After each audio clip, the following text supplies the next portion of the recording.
යෞවනත්වයෙන් මත් වෙලා මේ සංසාර ගමනේ පින්වතුලත් මා කොච්චර කලක් එන්න ඇද්ද බුදුරජාණන් වහන්සේ මෙසේ වදාලා.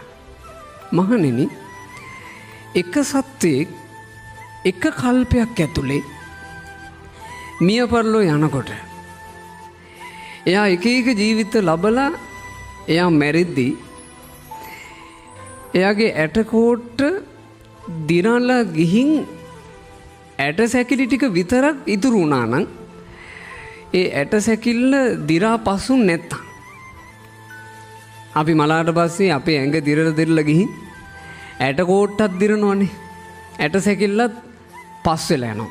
එහෙම උන් නැත්තම් ඇට සැකිලි ටික විතරක් ඉතුරු වුණා නම් එයාගේ ඇට සැකිලි ටිකෙන් ඇට සැකිලිම කන්දක් ගොඩ ගැහෙයි.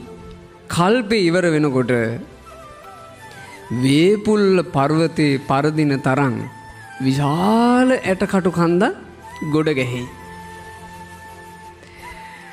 ඔය කිව්වේ කල්පයක කතාව. කල්පයක්. එක බමුණෙක් බුදුරජාණන් වහන්සේගෙන් ඇහුවා බවත් ගෞතමයන් වහන්සේ කල්ප ගොඩාක් ගෙවාගෙනයි මේ සංසාර ගමනේ සත්‍යෙක් ආවේ. බවත් ගෞතමයන් වහන්සේ ගෙවී ගියපු කල්ප කොච්චරක් විතර ඇද්ද? බුදුරජාණන් වහන්සේ වදාළ බමුණ ගෙවී ගියපු කල්ප එහෙම කියන්න බෑ. කල්ප 10 ඒවා මෙච්චරක් ගෙවී ගියා. 100 ඒවා මෙච්චරක් ගෙවී ගියා. කල්ප ලක්ෂ ඒවා මෙච්චරක් ගෙවී ගියා. කල්ප කෝටි ඒවා මෙච්චරක් ගෙවී ගියා කියලා එහෙම කියන එක ප්‍රායෝගික නෑ. බෑ කියන්න. බවත් ගෞතමෙනි උපමාවක් කියන්න බැරිද? බමුණ අහන්න. ගංගා නදිය යම් තැනකින් ආරම්භ වෙනවද? ඒ ගංගා නදිය යම් තැනකින් මෝය කටකින් මුහුදට වැටෙනවද? ඔය දෙක අතරේ ගංගා නදියේ යම් තාක් වැලි කැට ඇද්ද? ඉන්දියාවේ ගංගා නදිය කිලෝමීටර් 2500කට වඩා දිගු ගමනක් මුහුද කරා යනවා. ඇතැම් තැන්වල ඒ ගංගා නදිය කිලෝමීටර් 10ටත් එහා පළලයි. එහෙව් ගංගා නදියේ වැලි කැට යම් තාක් ඇද්ද?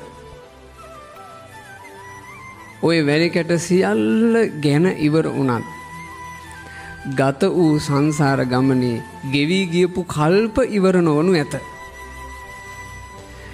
අතිමිත්තුම ඕක අහලා කවුරු හරි කෙනෙක් ගංගා නදියට ගිහින් වැලි දෝතක් අතට අරන් මම මේ ගෙවාගෙන ආපු සංසාරේ මං ගත කරපු කල්ප ගාන කීයද කියලා මං ගැනලා බලා ගන්නවා කියලා වැලි කැට ගහින්න පටන් ගත්ත කියලා හිතමු අපි. එහෙම නිකන් අසනීපිකුත් තියෙන කවුරු හරි හිටියා කියලා. අත්ලට අරන් එයා ගහිනවා. එයාට එක වැලි කැටයක් මෙහෙම අරන් අයින් කරන්න වෙනවා එකයි. එයා ඒ වැලි කැටෙත් එක්ක අයින් කරනවා වේපුල්ල පර්වතේ පරදින ඇටකටු කන්දක්. තේරෙනවද මා කියපු කතාව? එයා එක වැලි කැටයක් අයින් කරනවා කියන්නේ තමන්ගේ සංසාරේ වේපුල්ල පර්වතේ පරදින ඇටකටු කන්ද එයා අයින් කළා. වැලි කැට දෙකක් අයින් කළා කියන්නේ තව වේපුල්ල පර්වතේ පරදින ඇටකටු කන්ද එයා අයින් කළා. කොච්චර සසරක්ද මේ? මං මගේ සාංසාරික ගමනේ මගේ ඇටකටු කඳු ගහින්න ගියොත් එහෙම හිතන්න මට ගහින්න තියෙන කඳු ගොඩ.